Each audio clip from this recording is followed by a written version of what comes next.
Hi welcome to संपूर्ण English. दोस्तों आज के इस वीडियो में पेपर 7 एक्सप्लेनेशन क्वेश्चन के ऊपर हम लोग बात करेंगे। पेपर 7 टोटल 100 मार्क्स का होता है और आउट ऑफ 100 टोटल 32 मार्क्स का क्वेश्चन केवल और केवल एक्सप्लेनेशन का सेक्शन कवर करता है, यानी कि वेटेज यहाँ पे एक्सप्लेनेशन का अच्छा खासा है, इसीलिए तैयारी भी आप लोग यहाँ पे बेहतर तरीके से करना। 32 मार्क्स आउट ऑफ 100 कम नहीं है, काफ़ी अच्छा मार्क्स ये कवर कर रहा है, तो बेहतर तैयारी कीजिएगा, मैं स्ट्रांगली आपको कह रहा हूँ, क्योंकि यहाँ पे अच्छे अच्छे स्टूडेंट्स चूक जाते हैं। और ज़रूरी ये भी नहीं कि बिल्कुल एक्सप्लेनेशन पे ही लग जाना है, रफली तैयारी करना, हो जाएगा, इजीली हो जाएगा। एग्ज़ाम में टोटल 4 क्वेश्चन आएंगे। एक क्वेश्चन रहेगा आपका पोएम सेक्शन से, एक क्वेश्चन नॉवेल सेक्शन से, एक क्वेश्चन एस्से से और एक क्वेश्चन शॉर्ट स्टोरी से। तो टोटल 4 अलग अलग सेक्शन से 4 क्वेश्चन आएगा एग्जाम में। चारों क्वेश्चन के अंदर आपको और करके अल्टरनेटिव ऑप्शन मिल जाएगा और वो जो चारों क्वेश्चन रहेंगे वो 8-8 मार्क्स करके रहेंगे, तो 32 मार्क्स ये कवर करता है।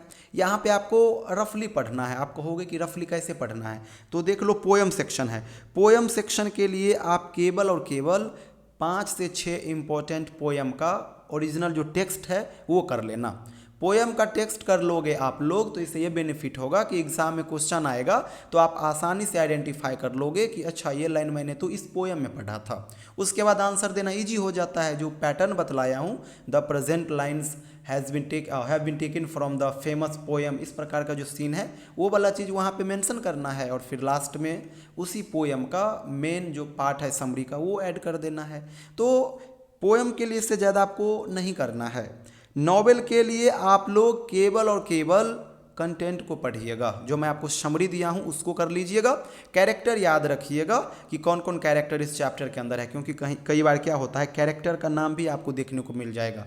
जैसे कि पेपर 6 के एग्जाम में देखने को मिला, Pygmalion and where angels fear to tread से जो क्वेश्चन बना था वहाँ पे कैरेक्टर दिख रहा था, वो भी हाईलाइटेड कैरेक्टर दिख रहा था। तो यहाँ पे भी हो सकता है राजू का कैरेक्टर दिख जाए, रोजी का कैरेक्टर दिख जाए, इसी प्रकार से और जितने भी इंपॉर्टेंट कैरेक्टर है वो दिख जाए। तो कैरेक्टर को भी याद में रखना है, बाद बाकी समरी को बढ़िया से कर लीजिएगा। क्वेश्चन आएगा आप आसानी से पकड़ लोगे कि ये द गाइड नॉवेल से है। और यहाँ पे भी सेम वही चीज़ करना है, स्टार्टिंग में एक्सप्लेनेशन का जो कुछ लाइन होता है वो आप मेंशन कर दो और उसके बाद इसी चैप्टर का समरी ऐड कर देना।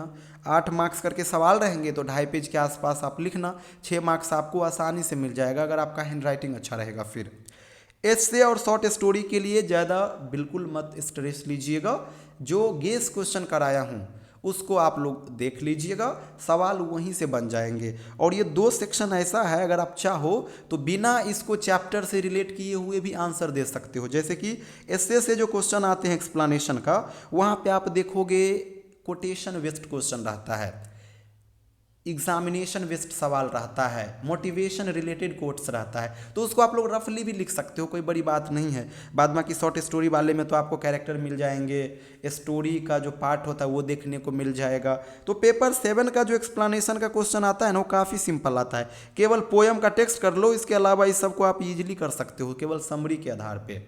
तो इसके लिए आप लोग यही कीजिएगा। बाद बाकी कंटेंट तो मैं लगातार शेयर कर रहा हूँ, व्हाट्सअप चैनल का लिंक दे दिया हूँ डिस्क्रिप्शन बॉक्स में, आप उसको ज्वाइन कर लीजिएगा। वहाँ पे पोएम टेक्स्ट का भी कंटेंट शेयर कर दिया हूँ और चैप्टर वाइज समरी भी मैं शेयर कर दिया हूँ, एक बार फिर से रिपीट कर दूंगा। तो एक्सप्लेनेशन के लिए थोड़ा आप लोग बेहतर तरीके से तैयारी कीजिए, 32 मार्क्स कम नहीं होता आउट ऑफ 100। थोड़ा बेहतर तरीके से पढ़िए, हैंड राइटिंग बेहतर लिख करके आइएगा, और क्या ही बताऊँ, बस पढ़ते रहो। Thank you so much.